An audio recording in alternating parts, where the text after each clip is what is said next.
স্বাগতম আপনাদের সবাইকে আমাদের চ্যানেলে। আজকের ভিডিওতে আমরা আলোচনা করব বাংলাদেশের বর্তমান প্রধানমন্ত্রী শেখ হাসিনার নেতৃত্ব এবং তার শাসনকাল কিভাবে দেশের জন্য ক্ষতিকর হয়ে উঠেছে। অনেক সমালোচক দাবি করেন যে শেখ হাসিনা বাংলাদেশকে সম্পূর্ণভাবে ধ্বংস করে দিয়েছেন। আজকের ভিডিওতে আমরা সেই বিষয়ের ওপর বিস্তারিত আলোচনা করব। ভিডিওটি শুরু করার আগে যদি আপনি আমাদের চ্যানেলটি সাবস্ক্রাইব করে থাকেন এবং আমাদের ভিডিওগুলি ভালো লেগে থাকে তবে দয়া করে লাইক এবং শেয়ার করতে ভুলবেন না। শেখ হাসিনা বঙ্গবন্ধু শেখ মুজিবুর রহমানের কন্যা। 1996 সাল থেকে বাংলাদেশের প্রধানমন্ত্রী এবং তার নেতৃত্বে 2009 সাল থেকে আজ পর্যন্ত বাংলাদেশে দীর্ঘ সময় ধরে শাসন করছেন। যদিও তার সরকারের কিছু ইতিবাচক দিক রয়েছে, যেমন অর্থনৈতিক উন্নয়ন এবং দারিদ্র্য বিমোচন, তবে তার শাসনামলে যে বিপুল পরিমাণ রাজনৈতিক, অর্থনৈতিক এবং সামাজিক ক্ষতি হয়েছে তা অস্বীকার করা সম্ভব নয়। প্রথমে গণতন্ত্রের অবক্ষয়। শেখ হাসিনার শাসনামলে বাংলাদেশের গণতন্ত্র মারাত্মকভাবে ক্ষতিগ্রস্ত হয়েছে। বিরোধী দল এবং রাজনৈতিক নেতাদের প্রতি অবিচার এবং নিপীড়ন বেড়ে গেছে। প্রধান বিরোধী দল বিএনপি এবং অন্যান্য দলগুলোর নেতারা এবং কর্মীরা শারীরিক এবং রাজনৈতিকভাবে হামলার শিকার হচ্ছেন। প্রধান বিরোধী নেত্রী খালেদা জিয়াকে রাজনৈতিক উদ্দেশ্যে জেলে রাখা হয়েছে এবং তাকে নানা মামলায় ফাঁসানোর চেষ্টা করা হচ্ছে। তাছাড়া 2014 ও 2018 সালের নির্বাচনগুলো নিয়ে ব্যাপক বিতর্ক রয়েছে। এই নির্বাচনগুলো ছিল সুষ্ঠু এবং নিরপেক্ষ না বলে অনেকেই দাবি করেন, যেখানে ভোট কারচুপি, সহিংসতা এবং রাজনৈতিক প্রতিদ্বন্দ্বীদের দমন করা হয়েছিল।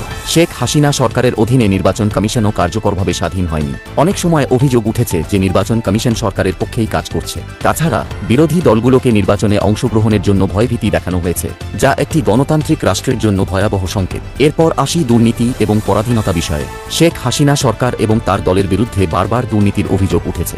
সরকারে থাকা অনেক নেতা ও তার ঘনিষ্ঠ মহল দুর্নীতির মাধ্যমে বিপুল পরিমাণ সম্পদ অর্জন করেছে।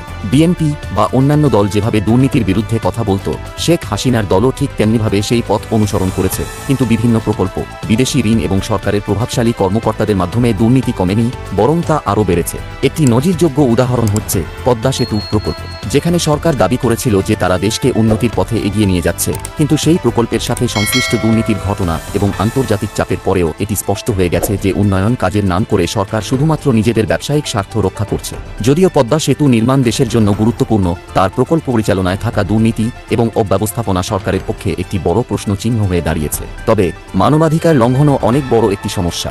শেখ হাসিনা সরকারের অধীনে সাংবাদিকরা, মানবাধিকার কর্মীরা এবং প্রতিবাদী জনগণের উপর দমনপীড়ন বেড়েছে। ডিজিটাল নিরাপত্তা আইন এর মাধ্যমে যে কোনো ধরনের সমালোচনা এবং প্রতিবাদকে সরকার শাস্তির আওতায় এনে থাকে। সাংবাদিকদের বিরুদ্ধে মামলা, গ্রেপ্তার এবং শারীরিকভাবে আক্রমণ করা হচ্ছে। এর ফলে গণমাধ্যমের স্বাধীনতা ক্ষতিগ্রস্ত হচ্ছে এবং জনগণকে সত্য জানার অধিকার থেকে বঞ্চিত করা হচ্ছে। এছাড়া অর্থনৈতিক অবস্থাও ভয়াবহ অবনতি হয়েছে। শেখ হাসিনার শাসনামলে দেশের অর্থনৈতিক প্রবৃদ্ধি কিছুটা বৃদ্ধি পেলেও সাধারণ জনগণের জন্য উন্নয়ন তেমন স্পষ্ট নয়। দেশীয় শিল্প, কৃষি এবং ব্যবসায়ীরা দুর্নীতির শিকার হচ্ছেন এবং নতুন উদ্যোক্তাদের জন্য পরিবেশ একেবারেই অনুকূল নয়।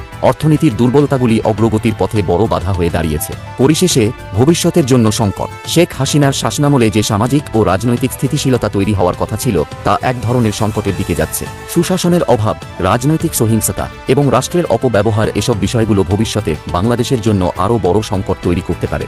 জনমতের প্রতি শ্রদ্ধা, গণতন্ত্রের প্রতি আস্থা এবং মানবাধিকারের প্রতি কর্তব্য পালন না করলে বাংলাদেশ বিশ্বমঞ্চে তার মর্যাদা হারাবে।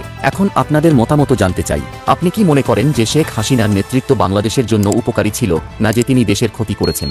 কমেন্টে আপনার মতামত জানান এবং ভিডিওটি শেয়ার করতে ভুলবেন না। ধন্যবাদ আমাদের সাথে থাকার জন্য। পরবর্তী ভিডিওতে আবার দেখা হবে।